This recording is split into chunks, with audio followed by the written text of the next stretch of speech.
Look at that, you had a question. Sorry. I saw a hand.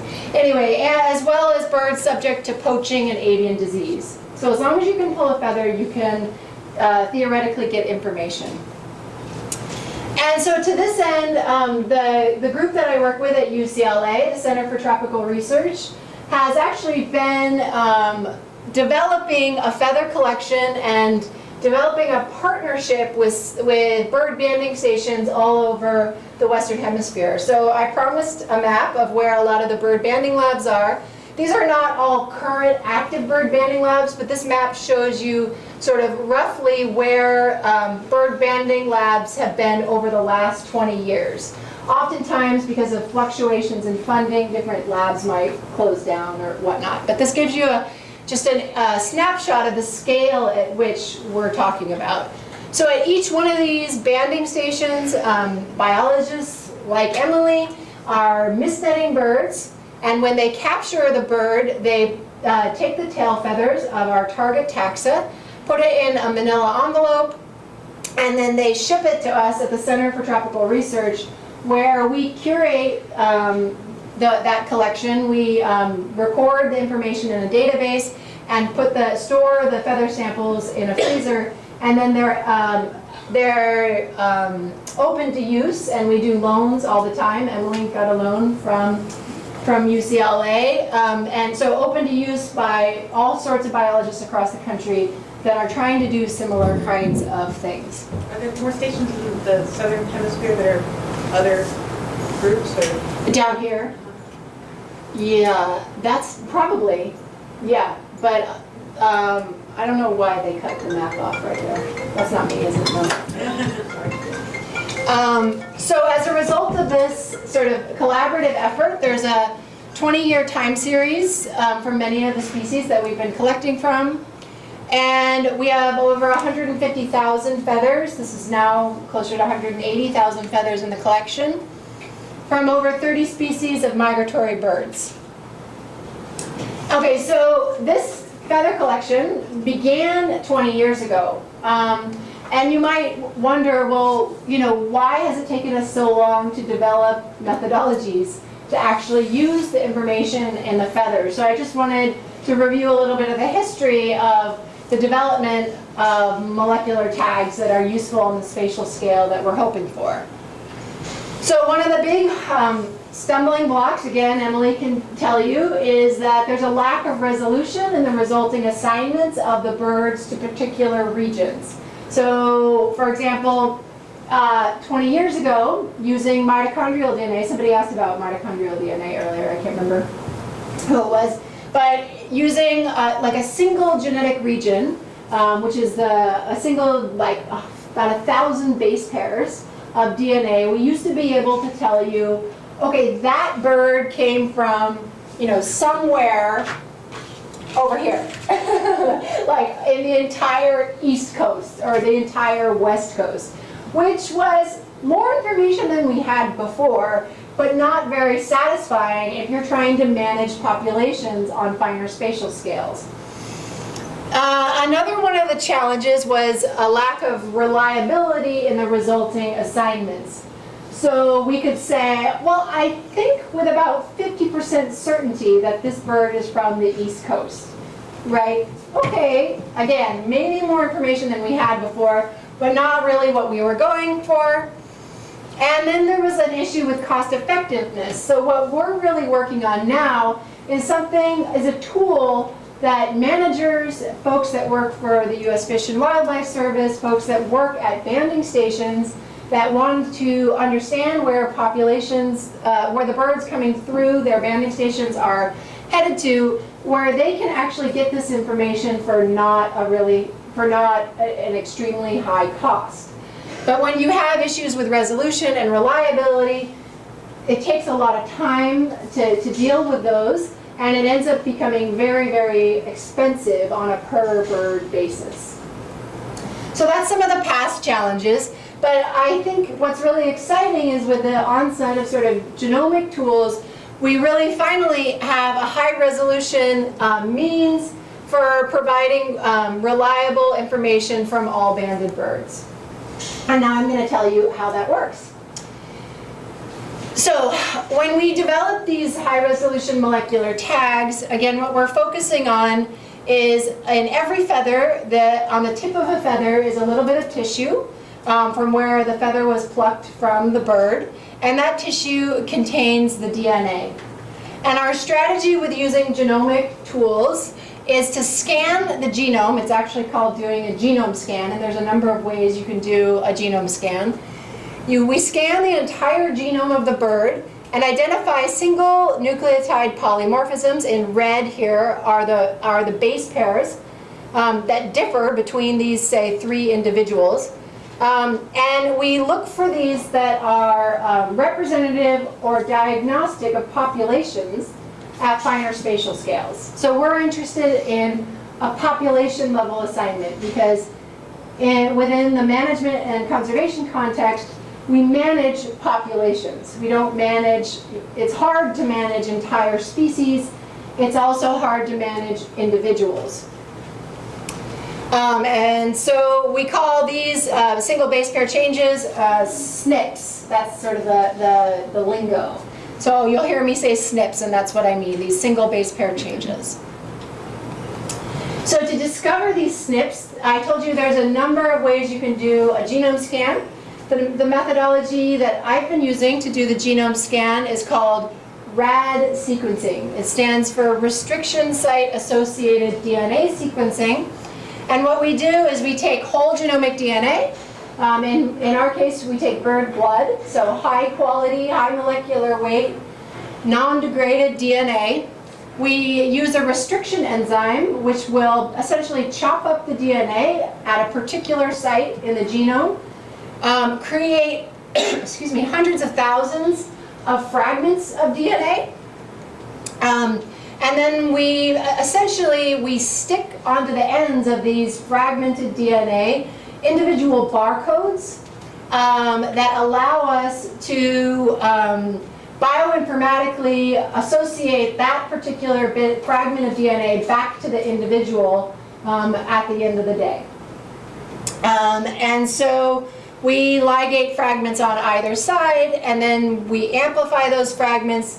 We put them on a next generation sequencing machine. In our case, we send all of our sequences to UC Berkeley, who has a sequencing facility that works with all UC and California State campuses. And the platform we use is, if anybody's interested, it's called the HiSeq 4000. Woo! It's just a machine that turns out more data than you've ever imagined possible in a very short amount of time.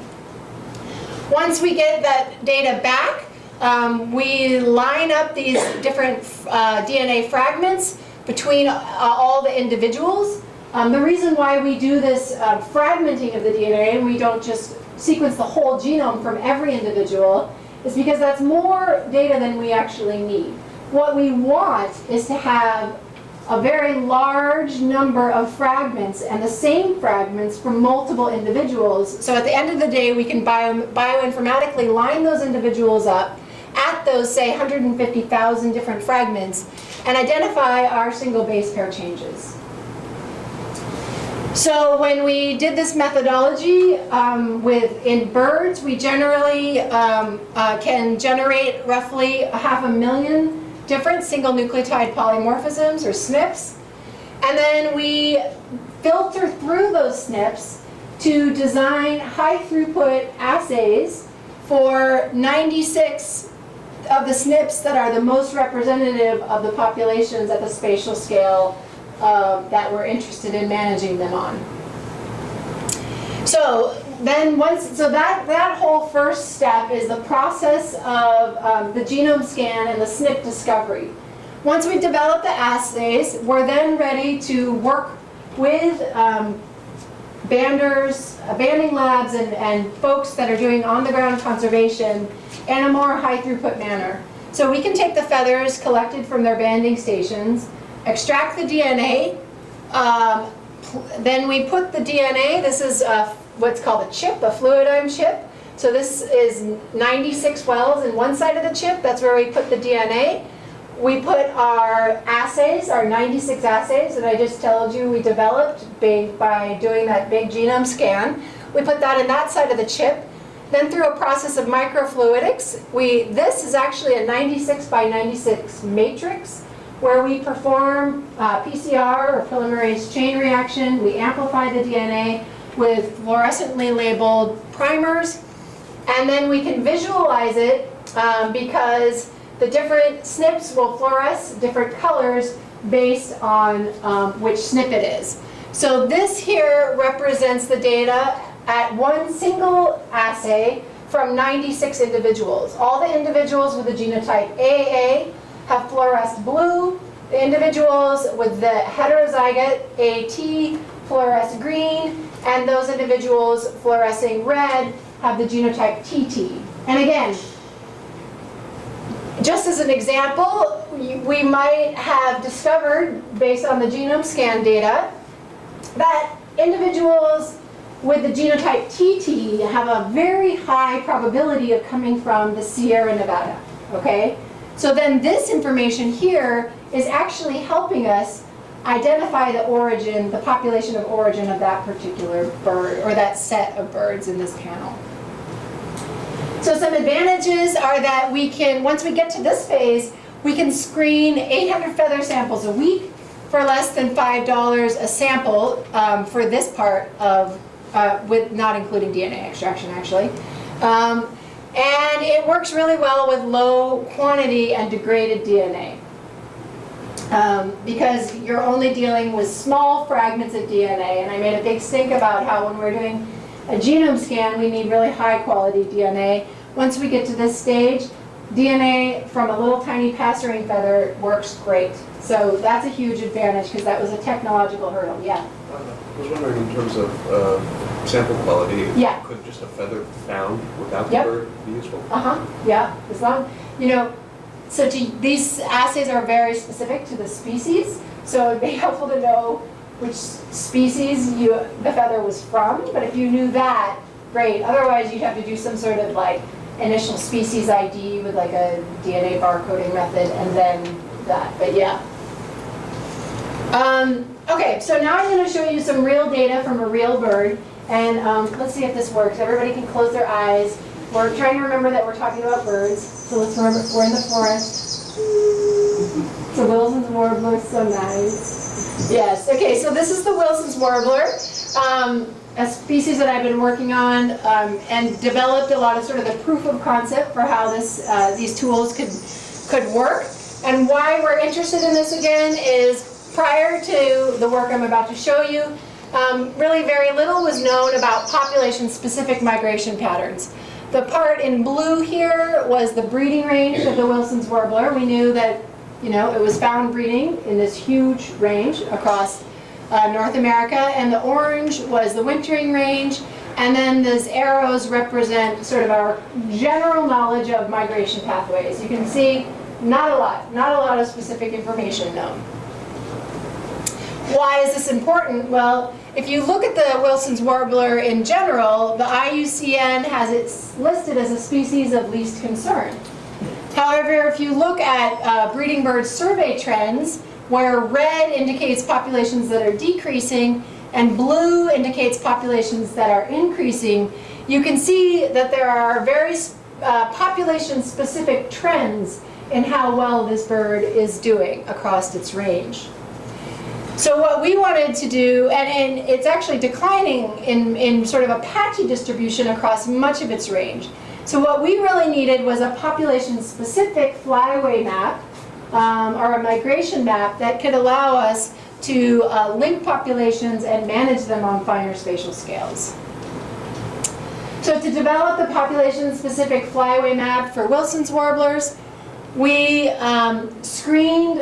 developed our tags, we did our genome scan, developed our markers, then we screened 370 additional breeding birds from across the breeding range of the bird to sort of flesh out our map and refine our understanding of where different populations were found.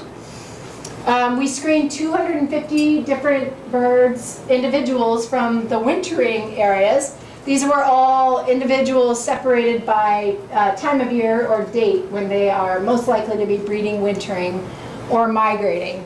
And we screened 960 birds from migratory stopover points. To analyze the data, we first conducted, so I'm going to show you a series of maps, and this is what the maps I'm showing you. This is how we generated the data. The first step is to look at an assessment of population genetic structure. We did that using a couple different programs. For those of you that are interested, I can explain those more later. But they're basically a population assignment program using genetic data called Structure. It's a Bayesian assignment method, and then to create our map, we used a spatially explicit population structure program called GeneLab. We then took the birds from, so that was, this first part was all for the breeding birds. Then for birds of unknown origin, we used another tool, and this is my chance to give a shout out to the salmon community. So this is a program taken from, so there's in case you're not familiar with this, salmon are highly regulated. There's a whole government agency called the